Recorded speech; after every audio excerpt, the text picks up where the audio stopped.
Good morning +1 class. Last video में हम liver के बारे में डिस्कस कर रहे थे कि लीवर जो है वो बाइल जूस को किस तरह से स्मॉल इंटेस्टाइन के ड्यूडेनम पार्ट में प्रोवाइड कर रहे हैं। ठीक है, आज हम नेक्स्ट जो ग्लैंड है पेनक्रियास उसके बारे में डिस्कस करेंगे। लीवर और पेनक्रियास दोनों के दोनों साथ में कनेक्टेड है इनकी जो डक्ट्स हैं उसकी हेल्प से। ठीक है, सबसे पहले तो पेनक्रियास की लोकेशन क्या होगी, जो एब्डोमिनल कैविटी डायफ्राम के नीचे वाली जो कैविटी होती है, ये जो सारा पार्ट है इसको हम एब्डोमिनल कैविटी बोल रहे हैं। तो एब्डोमिनल कैविटी में स्टमक के नीचे एक लीफ जैसी सी स्ट्रक्चर होती है जिसको बोलते हैं हम पेनक्रियास। और पेनक्रियास भी एक ग्लैंड की तरह एक्ट कर रहा है, जैसे लीवर लार्जेस्ट ग्लैंड होता है हमारी बॉडी का, तो ये पेनक्रियास भी एक ग्लैंड है, मतलब कि ये भी कुछ जूस को रिलीज करेगा बॉडी में। अब जो पेनक्रियास है वो इलोंगेटेड है। इलोंगेटेड का मतलब थोड़ा लॉन्ग सा है। हेट्रोक्राइन ग्लैंड है। हेट्रोक्राइन ग्लैंड का मतलब क्या होता है, ये वो ग्लैंड है जो एंडोक्राइन और एक्सोक्राइन दोनों की तरह काम करेगा। एंडोक्राइन ग्लैंड्स क्या थे, ये वो ग्लैंड्स होते हैं जो बिना डक्ट्स की हेल्प के, बिना ट्यूब की हेल्प के अपनी सिक्रीशन को, अपने जो भी जूसेस हैं, हार्मोन्स हैं, उनको ब्लड में पास ऑन कर देंगे डायरेक्टली बिना डक्ट की हेल्प के। एक्सोक्राइन ग्लैंड वो ग्लैंड होते हैं जो कि ट्यूब की हेल्प, डक्ट की हेल्प से क्या करते हैं, अपने सिक्रीशंस को ब्लड में प्रोवाइड कर देंगे, या डिफरेंट डिफरेंट पार्ट्स हैं जो वहां तक प्रोवाइड कर देंगे। ठीक है, तो जो पेनक्रियास है ये एक्सो और एंडो दोनों ही ग्लैंड की तरह काम करता है। जब हम डाइजेस्टिव सिस्टम की बात करेंगे उस टाइम पे ये एक्सोक्राइन ग्लैंड बन जाएगा, और जब हम केमिकल कोऑर्डिनेशन की बात करते हैं, हॉर्मोन्स के रिलीज होने की बात करते हैं, तो उस टाइम पे ये एंडोक्राइन ग्लैंड की तरह भी काम करेगा। तो पेनक्रियास डाइजेस्टिव जूसेस को भी रिलीज कर रहा है और हॉर्मोन्स को भी रिलीज कर रहा है। ठीक है, अब ये कहाँ पे प्रेजेंट है, present in the band of duodenum. Duodenum का जो बैंड था, बैंड का मतलब क्या, उसका जो मोड है वहां पे प्रेजेंट होगा।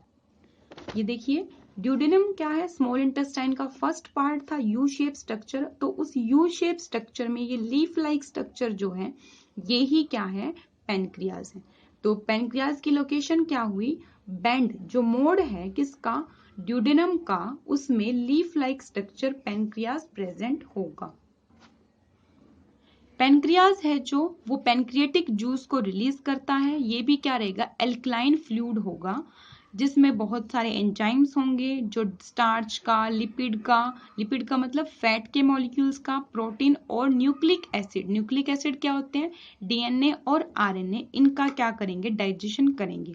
अब डीएनए आरएनए कहाँ से आ गए, आपने कोई प्लांट सेल को खाया है, प्लांट सेल आई है इसका मतलब उसके न्यूक्लियस भी आई होगी, और न्यूक्लियस आई है इसका मतलब उसमें जो प्रेजेंट डीएनए था वो भी आया होगा।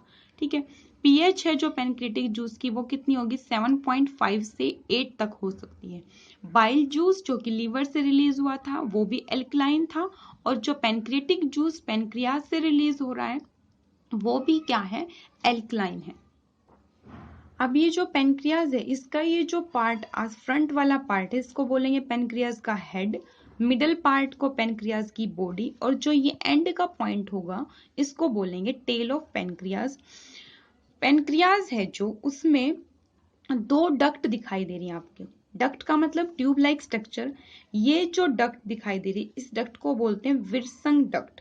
विरसंग डक्ट क्या करेगी, लीवर से जो हिपैटिक डक्ट आ रही थी, हिपैटिक वर्ड है जो वो हमेशा लीवर के लिए यूज किया जाएगा, जैसे किडनी के लिए हम रेनल वर्ड यूज करेंगे, हार्ट के लिए हमेशा कार्डियक वर्ड यूज करेंगे, ऐसे ही लीवर के लिए हिपैटिक वर्ड यूज करेंगे। तो हिपैटिक डक्ट जो कि लीवर से आई थी वो पेनक्रियास की इस विरसंग डक्ट के साथ जुड़ जाएगी और क्या बना लेगी, हिपैटो पेनक्रिएटिक डक्ट बना लेगी। और ये डक्ट किस में ओपन होगी, स्मॉल इंटेस्टाइन के फर्स्ट पार्ट ड्यूडेनम में। ठीक है, अब पेनक्रियास में एक और डक्ट दिखाई दे रही है, इस डक्ट को बोलते हैं डक्ट ऑफ सेंटोरेनी।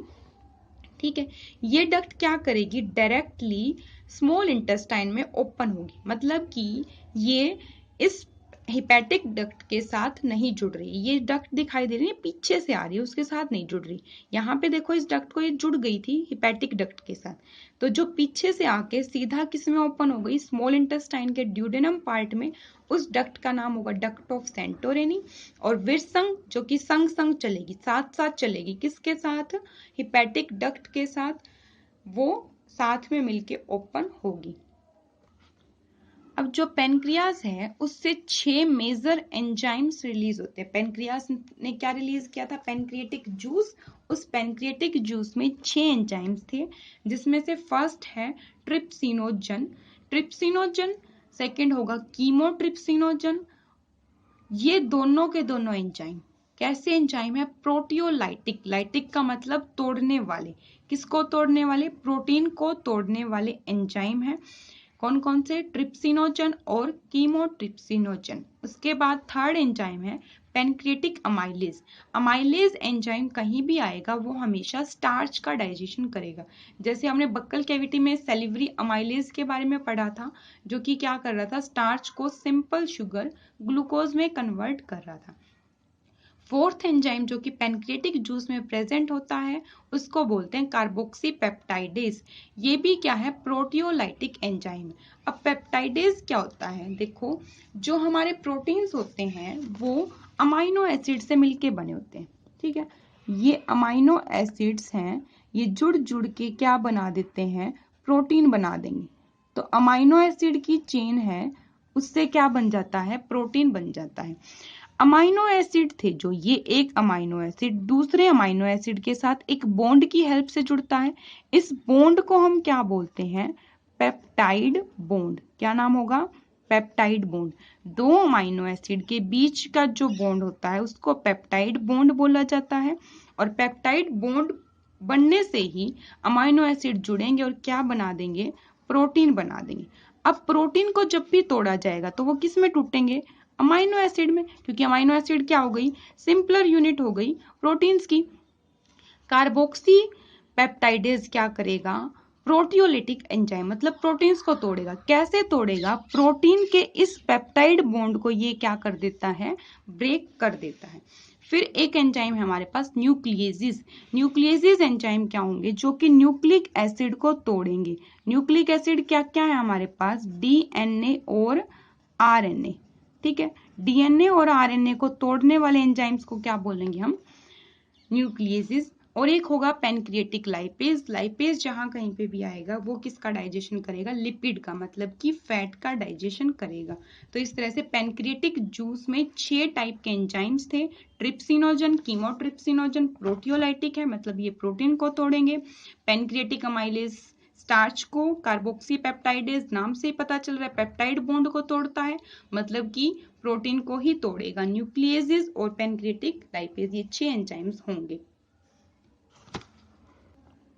अब मैंने आपको बताया है कि जो पेनक्रियाज है वो एंडोक्राइन ग्लैंड की तरह भी काम करता है। एंडोक्राइन ग्लैंड्स वो ग्लैंड्स हैं जो कि हॉर्मोन्स को रिलीज करेंगे और वो बिना डक्ट की, बिना ट्यूब की हेल्प के अपने हॉर्मोन्स को सीधा ही ब्लड में क्या कर देंगे, ट्रांसफर कर देंगे, ठीक है। अब पेनक्रियाज में कुछ चैम्बर्स बने होते हैं, चैम्बर्स समझते हैं, कुछ ही स्ट्रक्चर्स बनी हुई हैं, ठीक है। इनको क्या बोलते हैं हम, आइलेट्स ऑफ लैंगरहैन। जैसे ये राउंड सी स्ट्रक्चर दिखाई दे रही है सेल्स से मिलके बनी हुई, ये क्या है, आइलेट्स ऑफ लैंगरहैन। छोटे छोटे से स्ट्रक्चर से राउंड राउंड सी स्ट्रक्चर बनेगी और एक एक स्ट्रक्चर को हमने क्या बोल दिया, आइलेट्स ऑफ लैंगरहैन।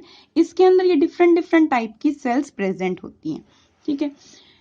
अब जिसमें से आपको सिर्फ 2 ही सेल्स याद करनी है, एक होंगी अल्फा सेल्स और एक है बीटा सेल्स। अल्फा सेल्स हैं जो पेरिफ्री पे प्रेजेंट होती है। पेरिफ्री का मतलब क्या है, आउटर एरिया पे। ये जो रेड रेड कलर की सेल्स जो कि इस स्ट्रक्चर की आउटर एरिया पे बनी हुई है, इनको हम क्या बोल देंगे, अल्फा सेल्स।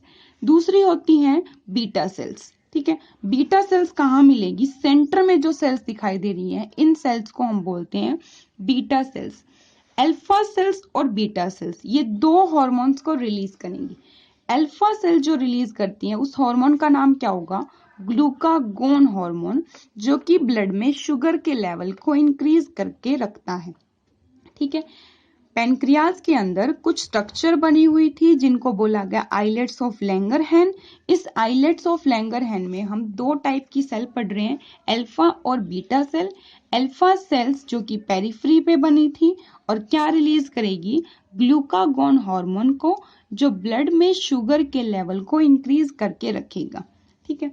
दूसरी सेल्स होती है बीटा सेल्स जो कि मिलेंगी सेंटर में।